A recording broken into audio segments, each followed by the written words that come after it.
La parole est à Nathalie Goulet pour le groupe UDI-UC.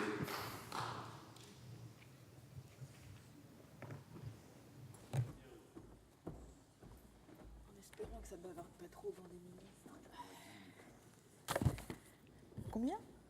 Non, ça ne va pas durer tout ça. Monsieur le Président, Madame le garde des Sceaux, Monsieur le Président de la Commission des lois, Messieurs les rapporteurs, mes chers collègues. Madame le garde des Sceaux, le XXIe siècle ne fait que commencer. Commence à peine. C'est intéressant. Et je suis, comme d'autres collègues, tout à fait désolée de l'urgence qui frappe ce texte, qui évidemment pénalise les sénateurs que nous sommes, dans l'urgence, le rapporteur Yves Détraigne l'a dit, mais surtout, dans les conditions actuelles, les sénateurs qui sont extérieurs à la vénérable et honorable commission des lois. Car nous avons eu très peu de temps pour travailler ces textes qui sont importants. Au moins 5 domaines du droit et de la procédure, et la procédure nouvelle qui concerne les actions de groupe, qui existent déjà en matière environnementale et en matière sanitaire. C'est ce point-là que je vais aborder en quelques minutes. Ce texte est novateur par rapport à notre système de droit parce que notre système, vous le savez mieux que moi, fait que nul ne plaide par procureur et donc ça pose une certaine difficulté. Et en même temps, on comprend bien la nécessité absolue dans ce monde de judiciarisation extrême, de réparer le préjudice de masse. Donc il faut trouver une solution, et évidemment, l'action de groupe en est une. Ce n'est pas la class action à l'américaine, mais c'est une action de groupe à la française. Et le texte que vous nous présentez me semble mal abouti, me semble présenter un certain nombre d'instabilités juridiques et de risques en tous les cas. Oui, pour la réparation du dommage de masse, mais pas trop vite, et surtout pas trop directement, puisqu'il faut que des associations existant depuis plus de 5 ans puissent porter la procédure. Ce texte va ou trop loin ou pas assez loin et n'apporte pas, à mon sens, de réponse satisfaisante à la protection qu'il est supposé apporter. Les conditions de publicité, par exemple, ne sont pas précisées ou à peine évoquées. Or, c'est le nombre de demandeurs qui fait la force de la class action.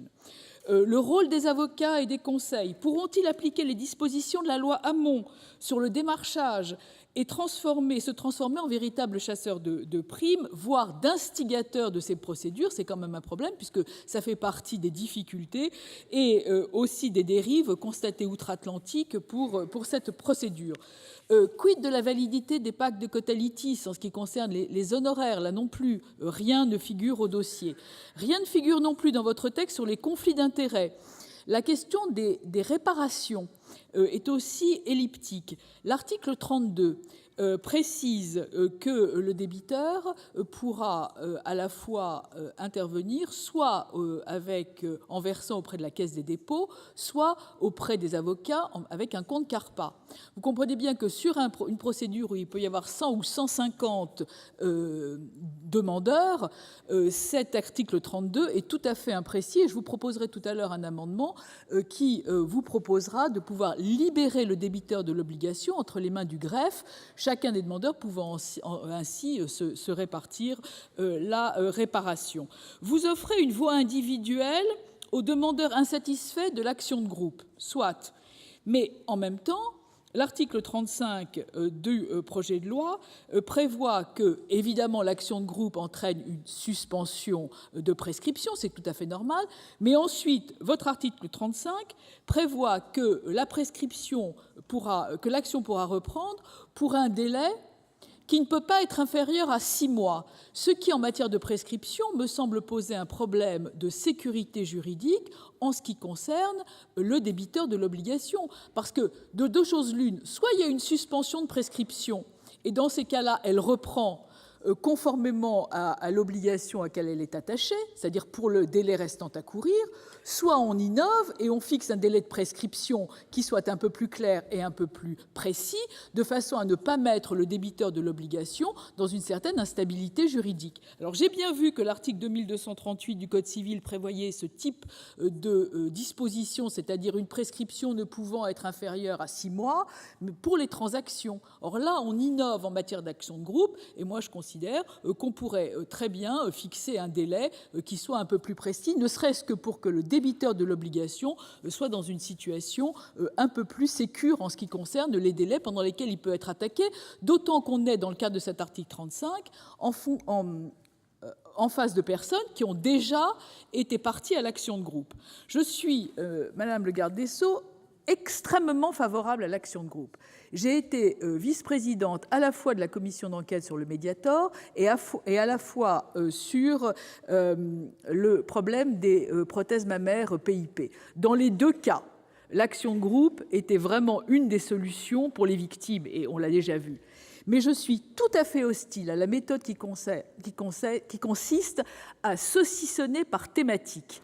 Alors, le rapporteur a fait une œuvre constructive en créant ce tronc commun, mais quand vous divisez par matière les obligations, vous risquez immanquablement d'avoir des disparités. Et donc, moi, je trouve que ce texte manque de ce point de vue-là de cohérence, car notamment, il n'est pas aligné sur les deux textes précédents, et en plus, on crée une nouvelle action de groupe pour les discriminations. Je pense que l'action de groupe en tant que telle aurait pu constituer un texte à elle toute seule. Les dispositions de l'action de groupe auraient pu constituer un projet de loi unique qui nous aurait permis de travailler, à mon sens, plus en amont et de façon plus précise sur ce sujet qui est extrêmement important.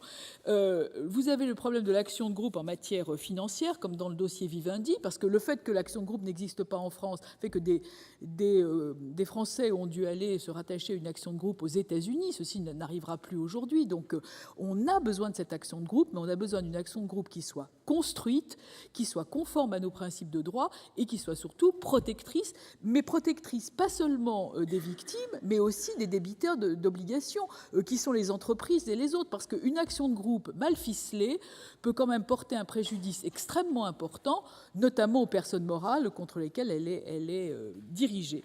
Donc, toutes ces questions seront probablement et vraisemblablement débattues dans le cadre de la discussion par article.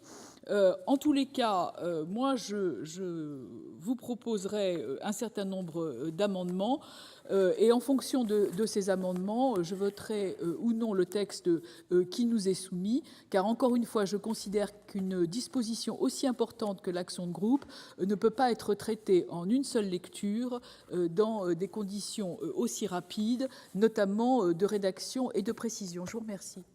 Merci, Madame Goulet. La parole est à Mohamed Soilihi pour le groupe socialiste.